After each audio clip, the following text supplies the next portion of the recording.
I never imagined that the ordinary rhythms of life could hide secrets so surreal. My name is Daniel, and for years I believed I had built a comfortable, predictable life with my wife, Rebecca. We lived in a modest home on the outskirts of a quiet town, where routine and reason governed every day. Rebecca, however, had always been fascinated by the paranormal. From a young age, she immersed herself in stories of haunted houses, unexplained phenomena, and ghostly legends. I, being a man of logic and practicality, never truly understood her obsession. I accepted it as harmless eccentricity, a quirk that made her uniquely passionate. Over time, her interests grew more intense. I would come home to find her reading thick volumes on spiritualism or watching documentaries about the afterlife. I assumed these were merely pastimes, a way for her to add color to her daily existence. But then, subtle changes began to occur. At first, I dismissed them as the byproduct of stress or fatigue. Late at night, while I worked in my study, I would hear soft strains of music drifting through the corridors of our home, a familiar melody that stirred distant memories. It was the kind of tune that once made my heart skip a beat, a rhythm reminiscent of Michael Jackson's iconic ballads. I thought nothing of it until the music grew more insistent and the air felt charged with an energy I couldn't quite define. One cool autumn evening, as dusk painted the sky in shades of deep indigo, I returned home earlier than usual from work. The house was unusually silent except for a soft, echoing melody coming from the living room. Peering around the corner, I saw Rebecca seated in a circle of candlelight, her eyes fixed on a figure standing by the window. At first, I thought it must be a friend or a visitor, but as I drew closer, I recognized the unmistakable details, the fedora, the gloved hand, and a silhouette that moved with an otherworldly grace. The figure bore an uncanny resemblance to Michael Jackson, a ghostly apparition dressed in his signature style. My heart pounded as I stood frozen in the doorway, witnessing the surreal scene. Rebecca's expression was one of reverence and quiet joy, as if she were communing with an old friend rather than engaging with a spectral presence. For a long, agonizing moment, I questioned my own eyes. Was I truly seeing what I thought I saw? The figure shimmered in the dim light, its features blurred yet distinctly reminiscent of the king of pop. In that instant, a wave of inexplicable dread washed over me. I had always prided myself on being grounded in reality, yet the evidence before me threatened to unravel everything I believed. I retreated silently back to my study, the echo of that haunting melody following me. My mind raced with questions. How long had this presence been here? Was Rebecca aware of its existence before I stumbled upon it? And, most painfully, was it possible that my wife, my partner for life, had forged an emotional connection with this spectral visitor? As I sat at my desk, the logical part of my mind attempted to rationalize the experience. Perhaps it was a trick of the light or an overactive imagination induced by her constant fascination with ghost stories. But deep down, I knew that something had shifted in our home, something that I could neither ignore nor explain away with simple logic. The following day, I kept a close eye on Rebecca. She carried on with her daily routines as if nothing were amiss, yet there was an elusive distance in her eyes, a subtle melancholy that I had never seen before. When I casually asked about her late-night reading or her renewed interest in music, she brushed it off with a vague smile and a shrug. My unease grew with every unanswered question and every stray look she cast toward the dark corners of our living room. I tried to remain rational. After all, I was a practical man, but the evidence was mounting in the form of disjointed memories and eerie nocturnal sounds that haunted the edges of my consciousness. That evening, as I prepared dinner, I found myself unable to concentrate on the simple act of chopping vegetables. My thoughts returned to the apparition, a figure that seemed to exist between the realms of memory and fantasy. I recalled how the melody had sounded like a familiar tune, one that I associated with a time when music and magic were intertwined. The realization hit me with a painful intensity. Rebecca's fascination with the paranormal had taken on a life of its own, and in that process, she had opened a door to something far beyond the ordinary. With a heavy heart and trembling resolve, I knew I had to confront this mystery, even if it meant facing a betrayal that defied reason. In the quiet moments before sleep claimed me, I lay awake pondering the implications of what I had witnessed. I resolved to document everything, the sounds, the sights, and every peculiar detail, hoping that in the accumulation of evidence, I might find an explanation. Little did I know that the coming days would force me to confront not only a spectral visitor, but also the painful realization that my wife's heart had been captured by forces I could neither understand nor control. The days that followed were a torment of conflicting emotions. Each night, the mysterious presence would return. The ghostly figure of Michael Jackson, radiant in an ethereal glow, appeared at unpredictable intervals, and each time, Rebecca would be there, her eyes alight with an emotion I had never witnessed before. I began to piece together fragments of conversations overheard in the dead of night, whispered exchanges about lost dreams, about a future that defied the mundane, and about a comfort found in the arms of something intangible yet profoundly captivating. At first, I tried to convince myself that I was simply misinterpreting Rebecca's harmless fascination with the supernatural. After all, she had always been drawn to mysteries, to the allure of the unknown. But the mounting evidence was impossible to ignore. I discovered a journal hidden in the back of her bookshelf, a leather-bound volume filled with poetic entries and vivid descriptions of late-night encounters. In those pages, she spoke of a moonlit confidant who appeared as a vision from another time. She wrote of the way he moved, the passion in his spectral presence, and the indescribable comfort she felt when he was near. With each entry, my heart sank a little further. I tried to confront Rebecca gently, uncertain how to broach a subject so surreal without sounding accusatory. One evening, after a quiet dinner, I asked, "Rebecca, can we talk? I've noticed you've been distant lately. Is everything all right?" Her smile was wistful, but she avoided my gaze. "I'm fine, Daniel. Just thinking about things," she replied softly. Her voice carried a hint of sadness that I had never before encountered. I pressed on, trying to piece together the puzzle. "It's just that sometimes at night I hear music, and I see you staring into space. I can't help but wonder, what is it that you're thinking about?" She hesitated before responding, her eyes glistening in the dim light. "There are things in this world that you might not understand," she said quietly. "Sometimes, I feel more alive in the darkness than I ever do in the light of day." Her words sent shivers down my spine.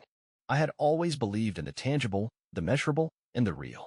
But now, faced with the possibility that my wife had found solace in an otherworldly presence, a presence that had taken the form of a beloved icon from a bygone era, I was forced to question everything. That night, as I lay in bed, I replayed every detail in my mind. I remembered the glint in her eyes, the fervor in her whispered words, and the almost ritualistic way she seemed to await the arrival of the spectral visitor. The realization that I was being betrayed in a way that transcended the physical realm was both horrifying and deeply sad. Unable to bear the weight of unanswered questions any longer, I began to investigate the phenomenon. I spent hours scouring books on paranormal activity and even reached out to local experts in spiritualism. I learned about residual energies, about how intense emotional experiences could leave an imprint on a place, manifesting as ghostly apparitions. Yet nothing in those theories could fully explain the intimacy that Rebecca had with this mysterious figure. His image, so unmistakably that of Michael Jackson, was not simply an echo of a past celebrity, but seemed to embody something more profound, a longing for a connection that defied the boundaries of time. One rainy afternoon, while Rebecca was away attending a book club meeting, I ventured into the attic in search of more clues. In a dusty old box, I found photographs, letters, and mementos from her past, a life before we had met, filled with dreams and ambitions that I had never known about. Among these relics, a small, framed photograph caught my eye. It showed a young Rebecca standing beside a figure dressed in a style that mirrored the ghost I had seen. The figure's face was blurred, but the resemblance was uncanny. I realized then that this was not a new obsession, but a rekindling of a long-held fascination with something or someone from a time and realm beyond our own. The betrayal I felt was not born of lust or physical infidelity, but of an emotional and spiritual rift that had silently grown between us. As I pieced together the clues, my sorrow deepened. I realized that while I had always taken pride in our shared life of routine and predictability, Rebecca had been harboring a secret world, a world in which she found a connection that I could neither offer nor understand. And with each appearance of that spectral figure, the distance between us widened, leaving me feeling more isolated and desperate to reclaim the love that was slipping away. That night, with the rain tapping softly on the window, I resolved to confront the situation head-on. I could no longer allow myself to be a passive bystander to a betrayal that was as intangible as it was painful. I steeled myself for the conversation I knew was coming, even as the ghostly strains of that haunting melody echoed in my mind. The stage was set for an encounter that would forever alter the course of our lives, a moment when the boundaries between the natural and the supernatural would collide with the fragile bonds of love and trust. The confrontation came on a chilly evening when the wind howled outside and the moon cast long, eerie shadows through our living room windows. I found Rebecca sitting on the sofa, a candle flickering softly in her hand as she stared blankly into the dark. I took a deep breath and stepped forward, my heart pounding with a mixture of dread and determination. "Rebecca," I began, my voice wavering despite my best efforts to remain steady, "we need to talk. I can't keep ignoring what's happening in our home." Her eyes met mine, filled with an emotion that was both sorrowful and defiant. For a long moment, silence stretched between us, heavy and suffocating. Finally, she spoke in a hushed tone. "Daniel, I know you've noticed. I can't explain it in words, but I've found something, someone." I felt as if the air had been sucked from the room. "What do you mean?" I demanded, trying to keep my voice calm despite the rising tide of hurt inside me. With a trembling sigh, Rebecca confessed, "I've been meeting him. Every time he appears, I feel something I've never felt before. It's not physical, Daniel. It's spiritual. When he's near, I feel understood, like he sees the parts of me that you've never bothered to notice." My mind reeled at her words. "Who is he, Rebecca?" I asked softly, though every word felt like a stab in my heart. He appears as Michael Jackson," she whispered, tears glistening in her eyes. "I know it sounds insane, but he's been visiting me for weeks now. I can't control it. I'm drawn to him. His presence fills a void I didn't know existed." I sat there, numb and overwhelmed. The idea that my wife had forged a deep emotional connection with a spectral figure, a ghost who bore the image of a pop icon, was a betrayal that went far beyond the realm of ordinary infidelity. I asked, "How could you be so involved with something you know isn't real?" Her gaze faltered, and she reached out as if to grasp a tangible truth in the darkness. "I don't know, Daniel. It started with the music, the mystery, and then I felt this undeniable connection. He tells me things about life, about art, and about the possibilities that lie beyond our mundane existence. I feel alive when he's here." The room spun around me as I struggled to reconcile the woman I had loved for so long with this newfound, enigmatic persona. My logical mind fought to process the supernatural elements of her confession, but the raw emotion in her voice left little room for reason. "And what about us?" I managed to ask, my voice barely a whisper. "Where do I fit into all of this?" For a long moment, Rebecca's silence was more painful than any accusation. Finally, she replied, "You're my husband, Daniel, and I love you. But I've found a connection here that I can't ignore. It isn't about replacing you. It's about filling a void that I've carried inside for years." Her words, meant to console, felt like a confirmation of my deepest fears. I was losing her to something intangible, to a presence that defied logic and threatened the very foundation of our marriage. In the aftermath of that conversation, I was consumed by a storm of conflicting emotions. Anger and hurt warred with a desperate need for understanding. I sought out experts in the paranormal, desperate for any explanation that could make sense of Rebecca's experiences.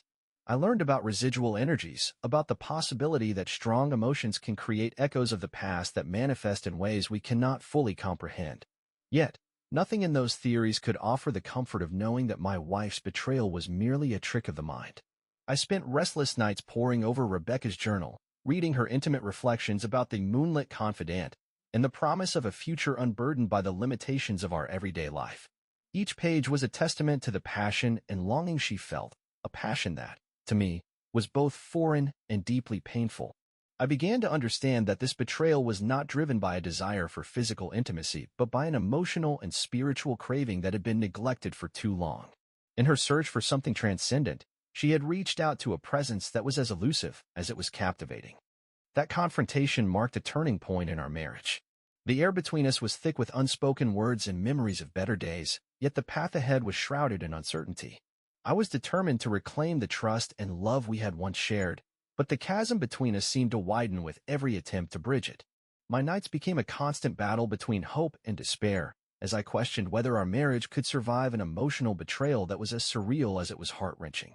Months have now passed since that fateful confrontation, and the journey toward healing has been as unpredictable as the ghostly encounters that shattered our home.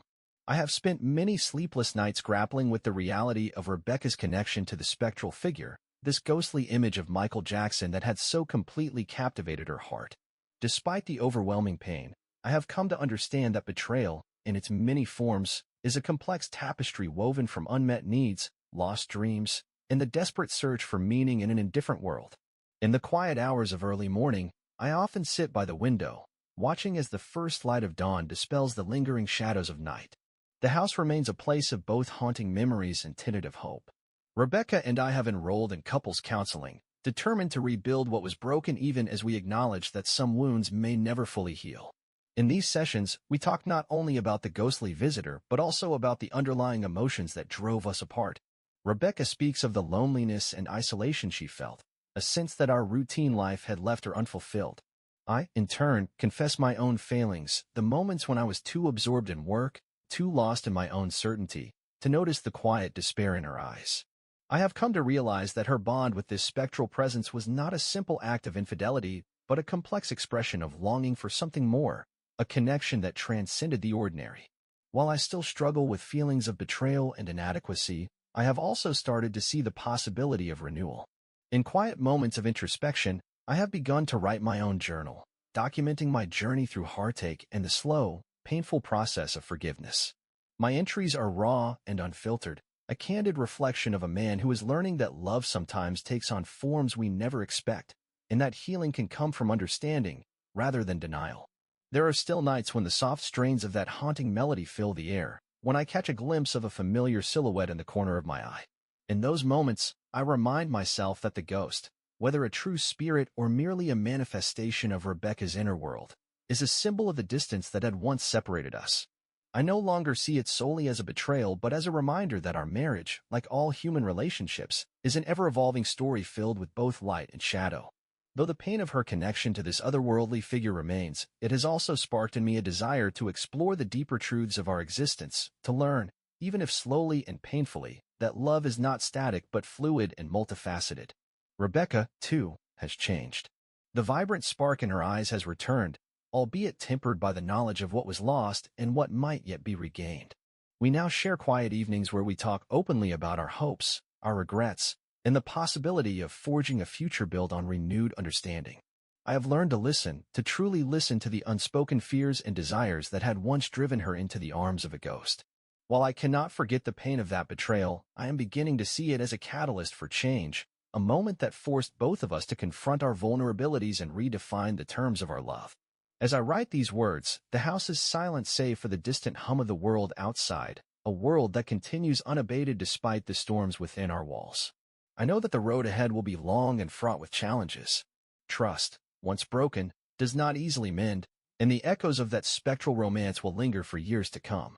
Yet, I also believe that through honest dialogue, mutual compassion, and a commitment to growth, we may yet find a way to move forward. In the end, Moonwalk Deception is not just a story of supernatural betrayal, it is a testament to the resilience of the human spirit. It is a reminder that even when faced with mysteries that defy logic and betrayals that cut to the very core of our being, there remains the possibility of healing and renewal. I have come to accept that some chapters in our lives are written in shadows, and that the scars they leave behind can, over time, become symbols of our strength. Now, as I close my journal for the night and the final notes of that familiar melody fade into silence, I hold on to a cautious hope. The ghost of a past that once threatened to tear us apart now serves as a quiet reminder that love, however unconventional, endures through the trials of time. My journey continues, a slow, deliberate walk toward forgiveness, understanding, and perhaps, someday, a new beginning where both Rebecca and I can rediscover the light in the darkness.